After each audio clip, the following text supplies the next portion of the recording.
Good morning, this sir Preeti Kaushik. और आज का जो हमारा टॉपिक है वो है investigation on behalf of the owner of the business. Owner के बिहाफ पे हम जो इन्वेस्टिगेशन कर रहे हैं, यानी इन्वेस्टिगेटर अपॉइंट कर रहा था ऑनर, उसके अंदर हमारा एक पॉइंट रह गया था एम्बेजलमेंट ऑफ कैश। तो आज हम इसको स्टडी करते हैं एम्बेजलमेंट ऑफ कैश क्या होता है। देखिए जी, embezzlement of cash, the investigator should fully vouch and verify the cash in the following manner. कहता है जो इन्वेस्टिगेटर जब आता है तो उससे अच्छे तरीके से वाउच और वेरीफाई करना चाहिए कैश को। किस तरीके से करना चाहिए, तो इस मैनर में उसे कैश को वेरीफाई करना है इन्वेस्टिगेटर को, ताकि कैश में जो एम्बेजलमेंट हो रही है उसका पता चल सके। फर्स्ट पॉइंट में कहता है he should examine the totals and balance of the cash book. सबसे पहले कैश बुक के टोटल को और कैश बुक के बैलेंस को चेक करना चाहिए इन्वेस्टिगेटर को। Second point, certificate should be obtained of the opening and closing bank balance and the cash hand should be verified physically। उसके बाद जो भी सर्टिफिकेट्स ओपनिंग और क्लोजिंग बैंक बैलेंस के मिले हुए हैं उनको, यानी कैश से रिलेटेड जितना या बैंक बैलेंस जितना, उसका जितना भी ओपनिंग और क्लोजिंग बैलेंस है उसको फिजिकली वेरीफाई करे, यानी कि चेक करके देखे। अगर चेक्स हैं तो उनको देखे कि सेम अमाउंट पे है, अच्छे पूरे, मतलब कि चेक्स को चेक करे। उसके बाद जितना भी कैश है उसको खुद से काउंट करके देखे एक बार क्या सही है या नहीं है। थर्ड पॉइंट में कहते हैं passbook should be tallied with the cash book. जो पासबुक है उसको कैश बुक के साथ टैली होना चाहिए। Special attention should be paid to the dates on which amount received have been deposited into the bank. और ध्यान इस बात पे देना चाहिए कि जिस डेट पर उनको पे किया गया, यानी अमाउंट जिसने पे की गई है उसी दिन डिपॉजिट करा दी गई है बैंक में, या फिर किस डेट को डिपॉजिट कराया गया है बैंक में। It should also be checked whether the receipt on a particular day are being deposit into the bank on the day. और ये भी बात देखनी चाहिए कि जिस दिन पेमेंट हुई, जिस दिन रिसीव हुआ है आपको कैश, यानी ऑर्गेनाइजेशन वालों को, क्या सेम डे आपने डिपॉजिट करा दिया है बैंक के अंदर या नहीं कराया है। क्योंकि टीमिंग एंड लेडिंग सिस्टम से बचने के लिए ये सब करना चाहिए। कहीं ऐसा ना हो कि रिसीव, मतलब कि जैसे कि रिसीव तो आपको पहले हो जाता है, जैसे टीमिंग एंड लेडिंग सिस्टम में हमने पढ़ा था, और उसको रिकॉर्ड हम बाद में कर रहे हैं, यानी ऑर्गेनाइजेशन वाले टीमिंग एंड लेडिंग सिस्टम कर रहे हैं, जिसकी वजह से उन्हें फायदा हो रहा है। फोर्थ पॉइंट में कहते हैं as far as possible the counterfoil of the bank pay in slip should be tallied with the entries in the passbook in the cash book in order to check whether any teeming and lading has been committed. देखो यहीं पे वही point आ गया। कहता है कि counter foils को check करो, बैंक पे स्लिप्स को देखो, टैली करके देखो कैश बुक के साथ, कहीं ऐसा तो नहीं है टीमिंग एंड लेडिंग सिस्टम तो नहीं चल रहा, कमिट नहीं किया जा रहा। टीमिंग एंड लेडिंग सिस्टम एक तरीके का फ्रॉड ही होता है, और इसके बारे में हम बहुत पहले हमारी वीडियो आई थी, जिससे नहीं देखी आप प्लेलिस्ट में जाके चेक कर लेना, टीमिंग एंड लेडिंग सिस्टम मिल जाएगा। नॉर्मली ये होता है टीमिंग एंड लेडिंग सिस्टम में कि जो मैनेजर्स होते हैं उनको कैश जो है रिसीव पहले हो जाता है, लेकिन वो बैंक में बाद में पेमेंट करते हैं। यानी कि अगर उनसे बाय चांस मिस्टर ए से उन्हें 1000 रुपये रिसीव होते हैं तो वो क्या करते हैं 800 को डिपॉजिट कराते हैं, 200 अपने पास रख लेते हैं।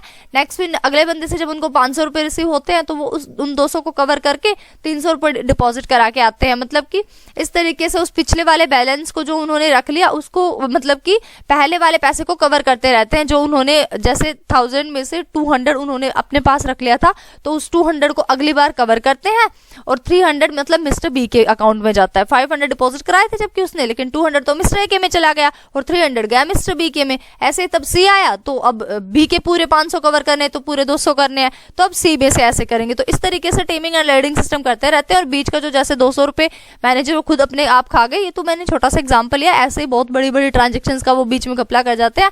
और अगर बाई चांस नहीं भी, मतलब लास्ट में अगर सब कुछ टोटल हुआ देना भी पड़ गया तो क्या हो गया, लास्ट में तो देना पड़ा, इतने टाइम में जो भी इंटरेस्ट वगैरह था मतलब उससे तो बच गया, उसने लोन वगैरह लेना पड़ता, मतलब अपना पर्सनल उसने बेनिफिट लिया, और जो वर्किंग कैपिटल थी इससे अफेक्ट हुई हमारे ऑर्गेनाइजेशन की। तो इस तरीके से teeming and lading system commit हो जाता है, मतलब ऑर्गेनाइजेशन के अंदर पाया जाता है। तो इसीलिए कह रहा है कि इन्वेस्टिगेटर को चाहिए कि सारे काउंटर फॉइल्स बैंक पे वगैरह चेक करे, जिसकी वजह से टीमिंग एंड लेडिंग सिस्टम को अवॉइड किया जा सके। फिफ्थ पॉइंट में कहता है counter foils of all receipt issued should be tallied with the entries in the petty cash book. जितने पैटे कैश बुक के अंदर एंट्री की गई है उन सबसे चेक करे काउंटर फॉइल्स, जितने भी रिसिप्ट्स हुई हैं उन सबके काउंटर फॉइल्स को देखे और टैली करे, जितने भी हमारी पैटे कैश बुक में एंट्री हुई है उनके साथ टैली करके देखे। ये भी इन्वेस्टिगेटर का काम है। सिक्स पॉइंट में कहता है amounts received from debtor should be verified with reference to the counterfoils of the receipt book and it should be checked whether the amount has been deposited into the accounts of debtor. कहता है जितना भी debtor से पैसा receive हुआ है verify करना चाहिए इन्वेस्टिगेटर को रिसिप्ट बुक से, काउंटर फॉइल से, और ये भी चेक करे कि इतना सेम का सेम क्या वो डिपॉजिट करा दिया गया है डेटर्स के अकाउंट में या फिर नहीं डिपॉजिट कराया है। All receipt book currently in use whether he be kept under lock and key in the custody of a responsible officer. जितनी भी बुक्स रिसीव हुई है उनको सबको लॉक में रखा जाना चाहिए, कस्टडी में रखना चाहिए। एक रिस्पॉन्सिबल ऑफिसर की मतलब उसके पास की होनी चाहिए, लॉक रख के उस कस्टडी का, और उसके बाद रिस्पॉन्सिबल ऑफिसर के पास उसकी की होनी चाहिए, जितनी भी सीक्रेट बुक है हमारी, जितनी भी रिसिट्स बुक है। If any alteration have been made in the counterfoils the same should be authorised by responsible officer. अगर काउंटरफॉइल्स में कुछ आपको अल्टरेशन करनी है तो ये भी रिस्पॉन्सिबल ऑफिसर ही करेगा, आप ऐसे छेड़छाड़ नहीं कर सकते। 7th पॉइंट में कहता है, if any extraordinary discount have been given to the debtors और any of them have been declared bad debts then the same should also be authorised by responsible officer. कहता है अगर आपने मतलब एक तो डिस्काउंट की रेट हमने फिक्स कर रखी है, उससे ज्यादा अगर आप एक्स्ट्राऑर्डिनरी डिस्काउंट दे रहे हो डेटर्स को, तो अगर ऐसा मतलब कोई भी आप डिक्लेयर कर रहे हो एक्स्ट्राऑर्डिनरी डिस्काउंट या फिर बैड डेट्स हो गए हैं, तो आपको ये बात मतलब जो इस बात को मेंशन करेगा, सिग्नेचर होंगे वो भी अथोराइज्ड पर्सन के होंगे, रिस्पॉन्सिबल ऑफिसर के थ्रू ही आप ये कर सकते हो। ऐसे नहीं कर सकते कि कोई भी बंदा एक्स्ट्राऑर्डिनरी डिस्काउंट देके बैठ जाए डेटर्स को, ठीक है। 8 पॉइंट में कहते हैं, in relation to payment made all voucher should be examined and the copies of lost voucher if any should be demanded. कहता है अभी हम इन्वेस्टिगेटर की बात करें, कहता है वो पेमेंट की बात जब भी आएगी तो सारे वाउचर्स को वो चेक करेगा, सारी कॉपीज देखेगा, जितने भी वाउचर्स वो कह रहे हैं गुम हो गए और उनकी अगर नहीं दिखाते तो उनकी डिमांड करेगा कि भाई हम मुझे चाहिए कि वो लॉस्ट वाउचर्स मुझे दिखाओ। 9th पॉइंट में कहता है, the wages and salary register should be examined in detail and it should be checked whether the list of workers contains the name of any persons who are not actually the employee of the organisation and whether the amount payable to the employees has actually been paid or not। कहते हैं जो wages and salary का register बनाया गया है कि हम किस बेस पे दे रहे हैं, हम वेजेस के हम टाइम के बेस पे दे रहे हैं या फिर हम मतलब एक तो हम टाइम बेसिस पे दे रहे हैं कि जितना उन्होंने मतलब जितना टाइम उन्होंने काम कर दिया, जैसे 1 महीना काम करते तो उसके बेस पे हम उन्हें वेजेस सैलरी दे रहे हैं, या फिर हम उस वर्क के बेस पे दे रहे हैं कि उन्होंने कितने घंटे काम किया, इस बेस पे दे रहे हैं। तो कहता है इसलिए हमारा वेजेस एंड सैलरी रजिस्टर होता है।